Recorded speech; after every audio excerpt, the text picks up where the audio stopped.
Leeds United chairman Andrea Radrizzani has said this has been the toughest decision I've had to make during my tenure at Leeds United, taking into account the success Marcelo has had at the club. With Marcelo as our head coach, we had 3 incredible campaigns and the good times returned to Ellen Road. He changed the culture of the club and brought a winning mentality to us all.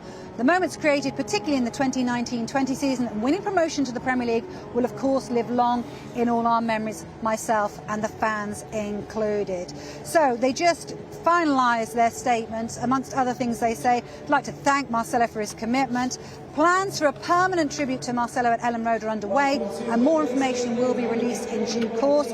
They'll make an announcement on a new appointment, they say, tomorrow. So plenty for us to digest here on Super Sunday Match. So let's have our reaction then. Slightly inevitable, Clinton. Yeah, you could say that, but I still didn't think Leeds would do it. I thought they would keep him to the end of the season.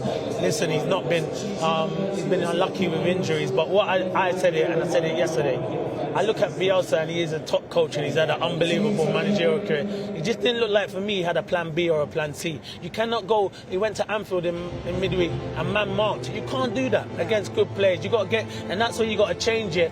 And I'm not going to question his managerial because he's managed at the top level. But what I will say, when you come to the Premier League, it's a different league, it's a demanding league, and probably Leeds are probably acted now thinking, we're in a relegation here, it's a big struggle. We've got some 4 or 5 big games that can determine whether we stay in the Premier League, and they've acted. Listen, it's sad to see Bielsa go, but if you don't change, it was always going to happen, and he didn't want to change. He believed in his ways, and he thought his ways were the right way. They were last season, finishing 9th, outstanding, but this season, yeah, they've not had the likes of Phillips, Bamford, injuries, but you've got to change the way you play, and he didn't change the way he played. Yeah, Darren, do you agree with that? I mean, it did seem that he was going to sort of do the man marking no matter what, and it was pretty clear that it just wasn't working. Yeah, it was a man went into an ideal. They had conceded 20 goals in their last 5 Premier League games, 60 goals so far this season. No other team in the Premier League has conceded as many goals. In fact, Swindon and Barnsley, only those 2 teams have conceded more goals by this stage of the campaign in Premier League history. Yeah. And of course we know what happened to them. Leeds were falling like a stone. It's a real shame because Bielsa is a guy who didn't just improve players like Jack Harrison and Calvin Phillips and Patrick Bamford and so many of the others, but he formed a real bond with the club and the supporters. And I know there's been fascination, for example, at his sides being beaten, an average of 3 goals a game recently. But the fans really do identify with him as a man, and he identified with them. He bought into the club, into the community. They say that he invested in the infrastructure of the club, built a gym at the training ground for the staff members. This was a guy who wasn't just in to collect his paycheck and try to get results. He was part of that footballing community, and that's why they love him so much.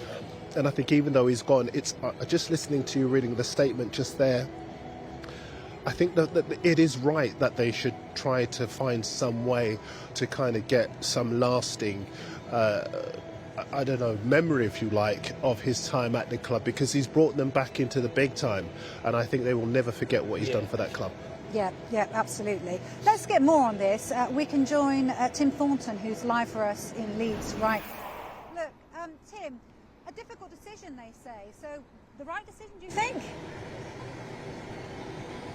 I think if you ask fans, there'll be an incredible amount of sadness here today. There is a lot of emotion. The vast majority of the fan base would have preferred Marcelo Bielsa to stay on for the remaining 12 games. He's created something here at Leeds which is unique. It's been an incredible journey, a journey that the fans didn't want to end, and they certainly didn't want it to end in this way. But Leeds have been dropping down the table, and the 3 defeats in the last week and the goals conceded, that has been the tipping point really as far as the club are concerned. The 6 goals conceded at Anfield, the 4 goals here last Sunday against Manchester United. What a thrilling game that was, 2-2 at one stage, and this place was rocking.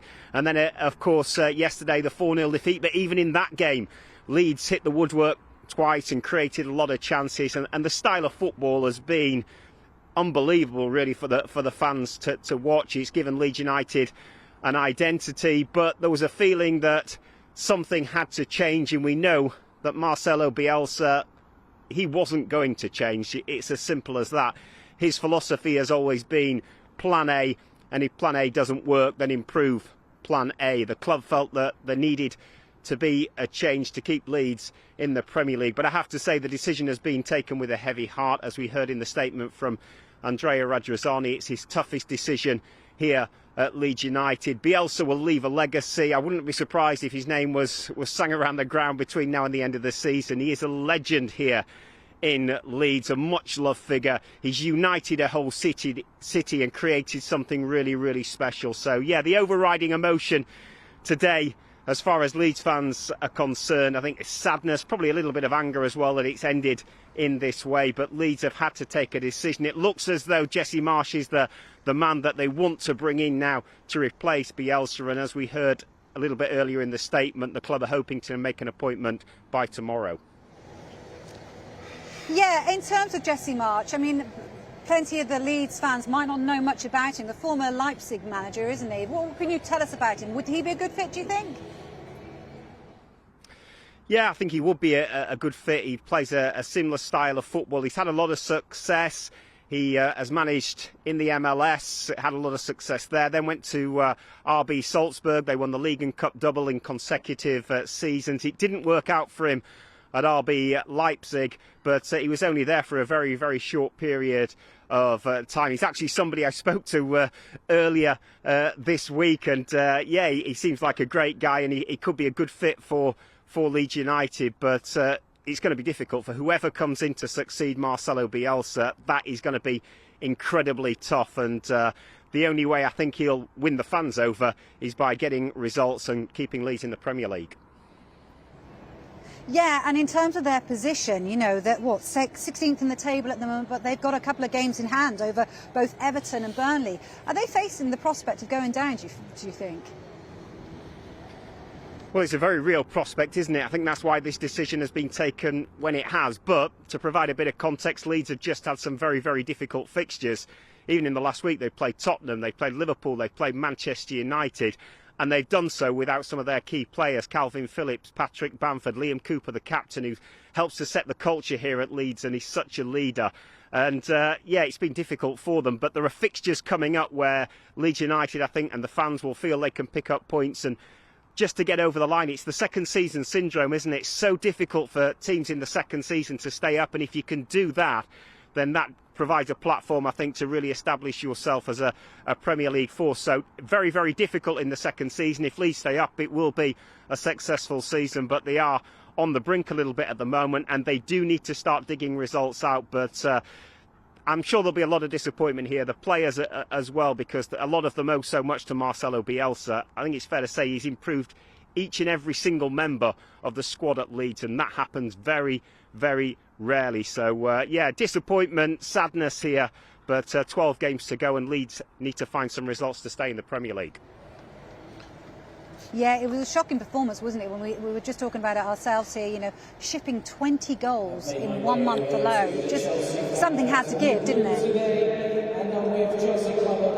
Yes, something had to change, but I guess the flip side of the argument is that even in those games they've created a lot of chances, and there have been defining moments in those games that have gone against Leeds. They hit the woodwork twice yesterday and probably carved out 5 or 6 great opportunities themselves, but the man-for-man marking, it worked last season, it worked very, very well, but the personnel was different last season, and when you're without key players like Calvin Phillips, then you maybe have to look at your system and maybe adapt it slightly, and that didn't happen. The goals that they conceded yesterday, it could have been more than the 4, so you can't continue to ship goals as Leeds have and expect to stay in the Premier League. But again, to provide some context, these have been very, very difficult games, and perhaps the fixtures coming up represent more of an opportunity to pick up points. But it's a gamble to change the manager at this stage in the season. But I think most fans at the moment are focusing on Bielsa rather than what comes next, because it's so sad from a Leeds United point of view that this incredible journey that the fans have had has come to an end today. Yeah, it certainly is. Thank you very much, Tim. We're not battling against anything here, not least the mower that's here, the tannoy, We're not struggling to hear anything. So, yeah. Look, we are going to talk more about this. This is a dire situation. For any Leeds fan that's waking up this morning to this news, they're going to miss this man. You know, Bielsa in his bucket, no longer. It had to give, though. Something had to give. When we look at the next few fixtures, they've got Leicester, they've got Villa, they've got Norwich, they've got Wolves, they've got Southampton, they've got Watford. That's their next few fixtures. Jesse Marsch is going to, if that's the man that's going to come in charge, he's going to have to hit the ground running, isn't he? Yeah, he is going to have to. I mean, I don't necessarily buy into this idea that the second season is difficult. It is if you continue to play the way that Bielsa was playing, seemingly with no real respect for the opposition. He tried to go man for man against Liverpool. I watched you on Soccer Saturday yesterday with Paul Merson, and there was incredulity on that panel yesterday at some of the approaches to the games that he was sending the teams out to compete in, particularly when you consider they were without the players that Tim was just referencing a second ago. That's the problem. Yes, second season, we've seen it so many times with clubs that have come into the Premier League, had a good first season, struggled in the second. But, you know, all of the biggest managers, they have a lot of admiration for Bielsa, and understandably so. And as you were saying a second ago, we're not going to sit here and be negative about him. But at the same time, if you talk about the best managers, Jurgen, who went past a second ago, Pep Guardiola, Brendan Rodgers, all of the top managers, they're pragmatists. You know, sometimes you have to know when to shut up shop, when to win ugly, when to be able to grab a point. And so often with Leeds, and the irony about yesterday is that they did have as many chances as Tim was saying. Ayling's free header, Schrawick, who had an opportunity early on. Hit the post. Twice. Exactly. Dallas had a chance, but through. These chances, if you're not giving yourself a chance to stay in the game by shutting up shop at the back, those chances don't mean anything, because you're probably going to lose 4-3. Yes. And this is the problem with Leeds this season. They made it very difficult for themselves. I think if they change their approach, they'll be fine.